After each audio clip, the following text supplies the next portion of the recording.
Kiukweli mradi huu utatusaidia sana kwa sababu watoto walikuwa wanasoma mbali. Fikiria mtoto alikuwa anatoka hapa mwishoni anaenda mpaka Mawelewele kule shule ya msingi au Kigamboni ambao ni jirani na ofisi ya mkuu wa wilaya. Kwa hiyo kitendo cha kujenga hii shule tutakuwa kwanza tumerahisisha watoto kufupisha ule umbali. Baada ya kutembea umbali mrefu tutakuwa tumepunguza, lakini usalama kwa watoto, kwa sababu watoto wakisoma karibu ni rahisi hata kuwafuatilia. Kwa hiyo tumefurahi sana kuhusiana na mradi wa ujenzi wa shule mpya. Kiwastani kati ya shule hii na shule zilizokuwa awali ni zaidi ya kilomita 3. Ni zaidi ya kilomita 3.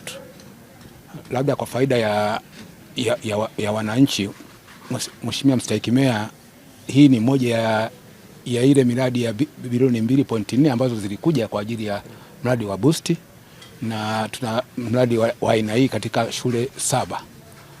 Nadhani ulishapita shule ya msingi Nduli ambako zimepelekwa bilioni 520 na kitu. Hapa pana milioni 329, lakini tutakwenda kwenye ratiba, inaonekana kwamba tutakwenda kuangalia shule ya msingi Pogoro ambapo pana milioni 210. Ni sehemu ya utekelezaji wa miradi ya serikali ambayo inatekelezwa kupitia mradi wa Boost, na sisi kwa manispaa ya Iringa kwa miradi hii tumepokea bilioni 2.4. Ni zaidi ya kilomita 3.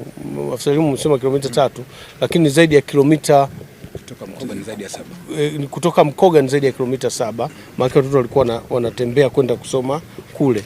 Ni eneo refu sana, ni mbali sana.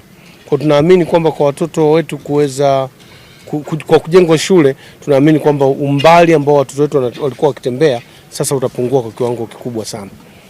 Maagizo yangu tufanye jitihada ili kuhakikisha Januari ni kweli shule hii inaanza. Na kwa hii stage ambayo tumefikia, hatua ya majengo haya yanavyoonekana, Januari kweli tunaweza tukaanza.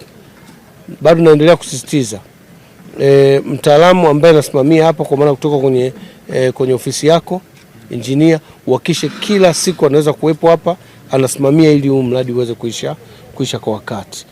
Tuhakikishe kwamba mradi unaisha kwa wakati ili kweli Januari watoto waweze kusoma hapa. Kule tunaona vyoo bado havijaanza.